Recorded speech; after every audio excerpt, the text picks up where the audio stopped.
I'm Jody, a 29-year-old working from home. I've been married to Huey for 3 years now. Before I started working from home, I was a consultant at a major corporation managing online operations. I never intended to switch to a home-based job, but getting pregnant made me consider freelancing, so I left my position, and here I am. Thanks to my marketing skills, I've been taking on more work consulting and directing online operations, making a decent income. Huey doesn't quite understand what I do. He doesn't even know that I earn money, so he seems to think of my job as just a hobby. Switching to working from home has allowed me more time, and I was able to spend a peaceful pregnancy and safely gave birth to our daughter Caddy. The first month after, I stayed at my parents' house, managing somehow with their help. However, Huey kept asking when I was coming back, so I cut my planned 3-month stay to 1 month and returned to our apartment. Since then, I've been balancing work and childcare well enough, without financial issues. But one day, my mother-in-law, Olivia, suggested we live together. We got along reasonably well with my parents-in-law, maintaining a healthy distance, so when the idea of living together came up, I wasn't too opposed. Still wary of the typical mother-in-law and daughter-in-law conflicts, I agreed on the condition that we build a duplex. The parents-in-law were happy to live with us under any conditions, so I quickly found a construction company that listened to our needs and oversaw the purchase and construction of the land. About 6 months after the discussion of living together began, our new home was completed. It's a type of duplex with shared parts, including a common entrance. The second floor has a small kitchen and living room. It's not too big, and the construction stayed within our budget, so I wasn't too worried about the finances. When the house was finished, the parents-in-law were delighted, and I was pleased with their reaction. Olivia said she would take care of Caddy, our daughter, which made me happy, thinking it would make my work even easier. But those expectations were quickly shattered. As soon as we started living together, Olivia began to impose housework on me.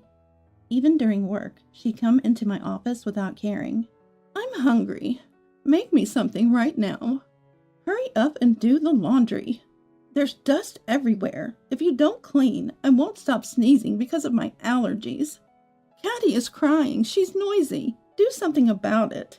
It was impossible to concentrate on work with all these interruptions. As a result, I often had to work late into the night, and coupled with taking care of Caddy, my mental and physical health began to reach its limit. When I told Huey about Olivia, he never took my side. "You're a wife. You should naturally obey. It's your fault for playing on your computer. I work hard, and you're just playing. That's pathetic." He would escalate his attacks with every complaint I made. Even when I said, "I'm not playing, I'm seriously working," he wouldn't believe me. Cody, my father-in-law, seemed to share Olivia and Huey's sentiments.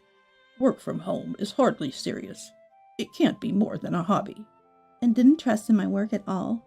Because of this, I started to doubt myself, fearing I might be worthless or eventually abandoned due to my inadequacy.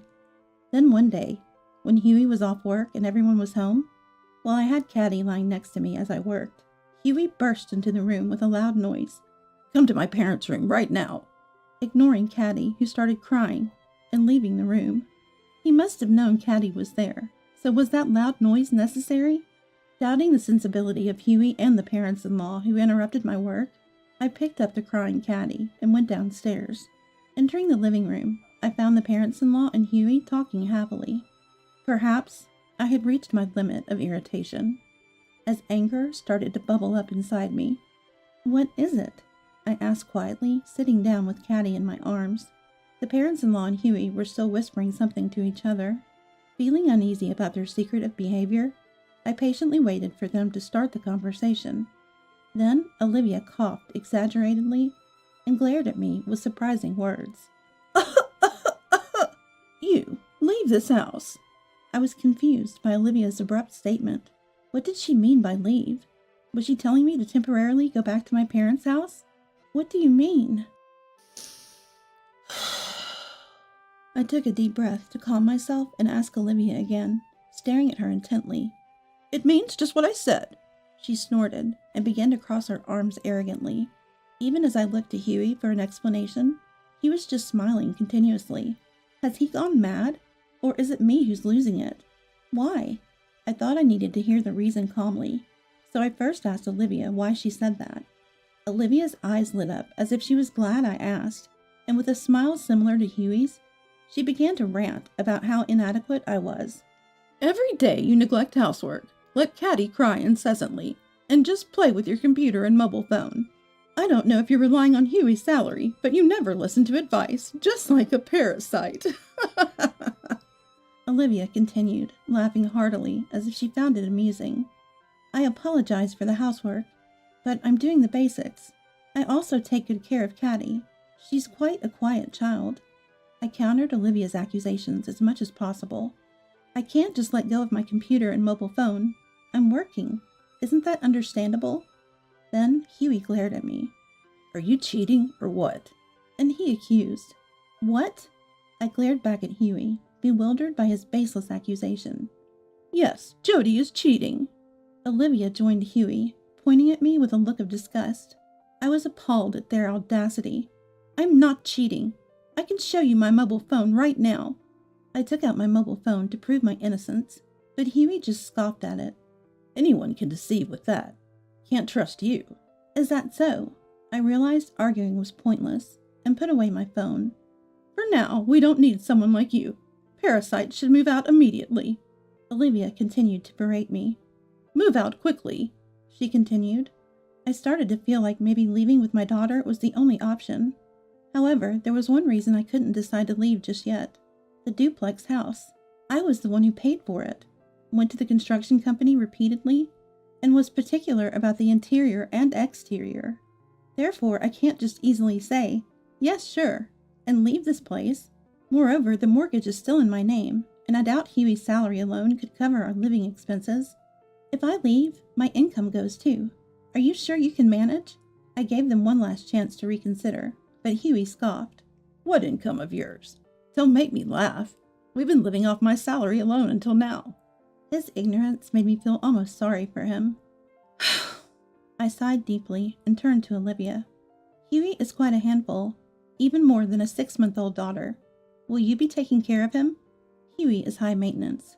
He needs his towel, underwear, and pajamas ready after his bath, his shoes polished daily, his shirts ironed, suits deodorized and wrinkled free.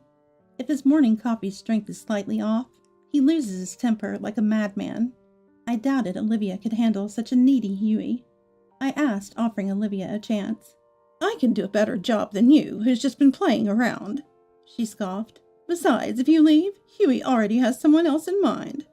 Olivia, looking pleased, said something that she shouldn't have to Huey. What do you mean? I didn't miss a beat, and turned my gaze to Huey and Olivia. Olivia showed a look of regret and hastily averted her eyes. Huey glared at Olivia. Why did you say that? He whispered in a low voice. Explain what's going on. From their reactions, I gathered that Huey might have another woman. I glared intensely at Huey, prompting him to speak uncomfortably. Apparently, according to Huey, for several months he's been seeing a woman named Carol, a young lady in her early 20s, who fell for Huey at first sight during a business encounter. After her advances, they started dating. Carol is beautiful, graceful, and has a wonderful personality, Huey says with a laugh. I couldn't believe it. Considering Huey's looks, I couldn't imagine such a young woman being interested in him. Half believing, I asked Huey for proof, thinking if it's true, I'd secure compensation.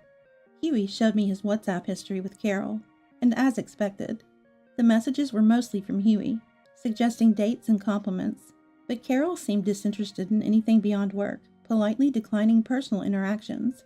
Moreover, she typically responded formally, with no stamps or anything, just simple replies. Stunned by Huey's smug face, I was at a loss for words.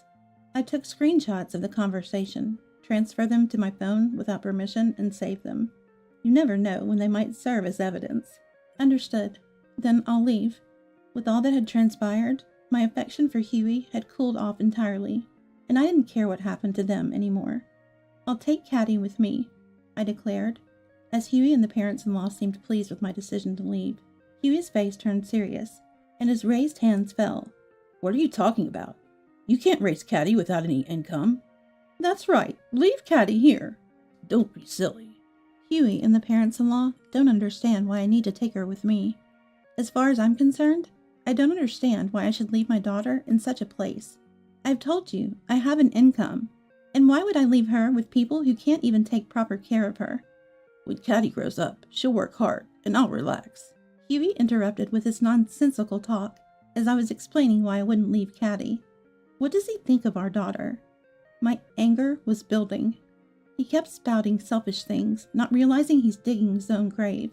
He even plans to use our daughter as a tool. Very well, then let's decide the custody through court. Please prepare a lawyer. Until then, I'll take care of her. But I knew that arguing here would only complicate things further with Huey and the parents-in-law. With unwavering confidence that I wouldn't lose, I decided to initiate legal proceedings. Once they agreed, I began preparing to leave immediately. Over the next few days, I never left my daughter's side and got ready. I visited the construction company that helped build the house and explained everything. I asked if they knew any good real estate agents to sell the house. Nick, the president of the construction company, became my ally, assuring me they'd handle everything. They quickly arranged for the sale, and to my surprise, due to the house's recent construction, pristine condition, and excellent location, it sold for far more than I expected. Simultaneously, they found an apartment for my daughter and me, a great place at the lowest price due to my budget considerations. I expressed my gratitude and began preparing to move immediately. Oh, have you already found a place? While packing my dishes in the living room, Olivia asked with a laugh. Yes, I responded briefly, feeling no need to elaborate. It'll be lonely without you. Well, the only thing I'm thankful for is that you gave birth to Caddy. With a big laugh, Olivia walked away. As unpleasant as she was, I looked around. The sofa and dining table I had bought were too large for the apartment, so I decided to sell them. Next was the refrigerator, which I also bought. It was slightly large, but I decided to take it with me and marked it with a sticker. I put stickers on all the furniture and appliances I had bought and wanted to take, and took photos of the items I didn't need with my mobile phone. On the moving day, I purposely chose a day when the parents-in-law and Huey were away. Huey was at work, and the parents-in-law were called away to a community gathering. With the divorce papers Huey had given me in hand, I worked with the movers to transport my belongings. I had the construction company arrange for a waste removal service to pick up the unwanted furniture and other items. I steadily progressed with the move, and everything was finished within 2 hours. I left the house with Caddy. A few hours later, as I was arranging things in the apartment, the phone rang. It was Olivia. It was 5 in the evening. I had left before noon, so she must have just realized. I answered the call. Jody, what's this about the house being empty? Over the phone, Olivia seemed quite flustered and was yelling loudly. Ah, those things were mine. I disposed of the ones I didn't need. What are you talking about? Well, I bought them. I have receipts and other proofs of purchase, so there's no point in complaining, I said with a laugh, and Olivia, seemingly at a loss for words, raised a nonsensical uproar. Oh, and I sold the house, so please vacate within a month, I said cheerfully, and Olivia sounded even more astonished. Why would you do that? Since I built the house, it's in my name, and I've been paying the mortgage, so I decided to do as I pleased. So that's that. Olivia was still trying to say something, but I hung up the phone. After that, I received numerous calls from the parents-in-law and Huey, but I ignored them all. I needed to arrange the apartment quickly for Caddy's sake, and had no time for distractions. I also consulted with a lawyer, and we agreed all future communications would go through them. Months later, after repeated negotiations, I easily won custody of Caddy. The reasons were simple. I had ample financial resources.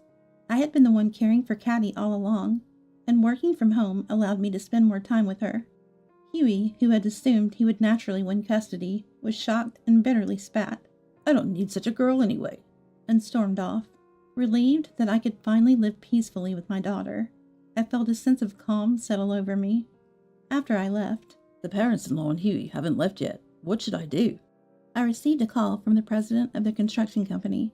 I simply replied, Please evict them. And the president, knowing the situation and seemingly amused, laughed heartily and said, Leave it to me. Before hanging up, I don't know exactly how the formidable-looking president persuaded Huey and the parents-in-law to leave, but I can imagine. A few days later, I received a report. They've moved out, and I was impressed by the efficiency. Even that brought relief to my heart. But several months after the divorce, Huey contacted me. What? By then, the divorce was final, and the parents-in-law had somewhat given up, so I hadn't blocked his number, but I immediately regretted not changing my mobile phone number or maintaining the block. Ah, long time. I was just thinking, maybe you were starting to miss me by now. What is he talking about? I felt more liberated than ever after the divorce, not having to care for him. I listened to Huey continue speaking. Huey was apparently dumped by Carol, and had thought I was his only option. The way he was dumped was laughable. He went to Carol right after our divorce. We can be together right away. When he told her, "Ew, don't flatter yourself," she responded very coldly, misinterpreting her professional demeanor at the workplace. Huey visited her at home, resulting in a restraining order from the police. Huey claimed, Carol betrayed me. I dumped that woman. But frankly, I had no interest in his story. I hung up the phone while he was still talking and immediately blocked him. I blocked all messages and later changed my phone number, starting anew. I heard from mutual friends that after the incident with Carol, Huey had disputes with clients and was viewed negatively at work. Perhaps feeling too uncomfortable, he resigned. Unable to secure another job, he seemed to be struggling financially, constantly asking various people for loans. The parents-in-law are probably taking care of him, but I imagine his modest income is hardly sufficient for a stable life. As for me, I'm living a fulfilling life with Caddy, dedicating my present solely for her, which brings me the utmost happiness.